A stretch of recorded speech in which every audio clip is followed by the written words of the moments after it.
তাতে সেটা সত্য যে তালেবান আর জামাত এক না, জামাত অনেক প্রোগ্রেসিভ। আসলে তো আছে বিএনপি, তো বিএনপির নেতাকর্মীরা কি করছে? খারাপ কাজ করছে। কি করছে?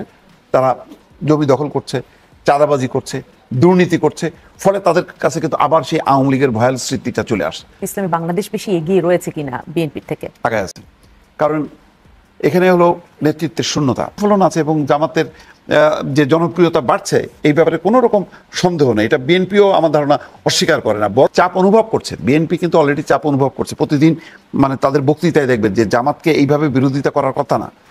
মানে মনে করেন যদি কোনো দল নাও আসে, শুধু এই দুইটা দল নির্বাচন করে, তাও কিন্তু যথেষ্ট প্রতিদ্বন্দ্বিতাপূর্ণ হবে, একটা 100% হবে না।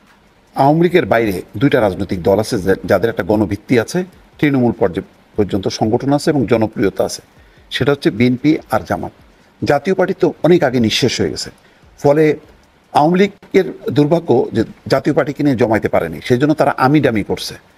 মানে একই দল অনেকগুলি প্রার্থী দিয়ে তারা এটা জমানোর চেষ্টা করছে, সেটাও ফেল করছে।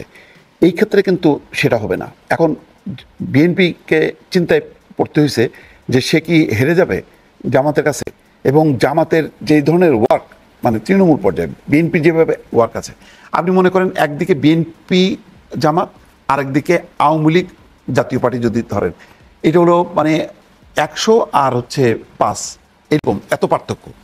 আর এখন যদি আপনি বিএনপি আর জামাত ধরেন, তাহলে 60-40, তাহলে মানে মনে করেন যদি কোনো দল নাও আসে, শুধু এই দুইটা দল নির্বাচন করে, তাও কিন্তু যথেষ্ট প্রতিদ্বন্দ্বিতাপূর্ণ হবে। একটা 100% হবে না, কিন্তু 80% হবে, 70% হবে, 60% তো হবে।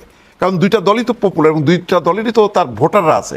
সেই তাদের ভোটারদেরকে যদি তারা কেন্দ্রে নিয়ে আসতে পারে, তাহলে কম্পিটিশন হবে। অলরেডি চাপ অনুভব করছে বিএনপি, কিন্তু অলরেডি চাপ অনুভব করছে প্রতিদিন, মানে তাদের বক্তৃতায় দেখবেন যে জামাতকে এইভাবে বিরোধিতা করার কথা না, কিন্তু করছে। এই কারণে তারা আস্তে আস্তে নাকের ডগায় চলে আসছে। ছাত্র সংসদ নির্বাচনের পর থেকে চাপটা বেশি অনুভব করছে। এটাই তো বোঝা যাচ্ছে যে তাহলে জাতীয় পর্যায়েও তার একটা প্রতিফলন আছে এবং জামাতের যে জনপ্রিয়তা বাড়ছে এই ব্যাপারে কোনো রকম সন্দেহ নেই। এটা বিএনপিও আমার ধারণা অস্বীকার করে না, বরং বিএনপি সেই অবস্থান থেকে নিচে নামছে। কিন্তু আমি এটা বলবো না যে এরকম কমছে যে সেটা জামাতের কাছে ধরাশায়ী হবে।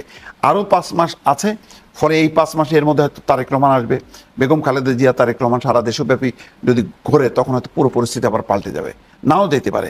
কিন্তু এটা সত্য, ওই 14, 18, 24 এইসব নির্বাচনের থেকেও প্রতিদ্বন্দ্বিতাপূর্ণ হবে সামনের নির্বাচনটা, যদি আওয়ামী লীগ পার্টিসিপেট নাও করতে পারে। সেক্ষেত্রে কৌশলে আপনি এই মুহূর্তে যদি আপনার কাছে জানতে চাই যে কৌশলে কি জামাত ইসলামী বাংলাদেশ বেশি এগিয়ে রয়েছে কিনা বিএনপির থেকে? আগে আছে, কারণ এখানে হলো নেতৃত্বের শূন্যতা।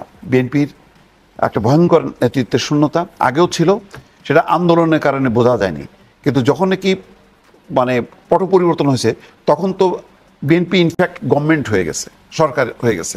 তখন লোকজন মনে করছে যে এখন সরকারকে ইউনূস সরকার তো ব্যক্তি, আসলে তো আছে বিএনপি। তো বিএনপির নেতাকর্মীরা কি করছে? খারাপ কাজ করছে। কি করছে? তারা জমি দখল করছে, চাঁদাবাজি করছে, দুর্নীতি করছে, ফলে তাদের কাছে কিন্তু আবার সেই আওয়ামী লীগের ভয়াল স্মৃতিটা চলে আসছে। আসাতে বিএনপির জনপ্রিয়তাটা মানে কমে গেছে বা প্রশ্নের মুখে পড়ছে। অন্যদিকে জামাত যেহেতু কখনোই ক্ষমতায় ছিল না, সুতরাং জামাত একটা ফ্রেশ ইমেজ নিয়ে তারা আসছে। তারা সৎ লোকের শাসন, এই নানান রকম বয়ান দিচ্ছে। আর গত 15 বছরে তো এটা স্বাভাবিকভাবে গণতান্ত্রিক প্রক্রিয়া যখন স্বাভাবিকভাবে চলে না, তখন মানুষ কিন্তু এক ধরনের ধর্মীয় ভাবাপন্ন হয়। তখন মনে করে আল্লাহ ছাড়া বোধহয় আমাদেরকে রক্ষা করার কেউ নেই।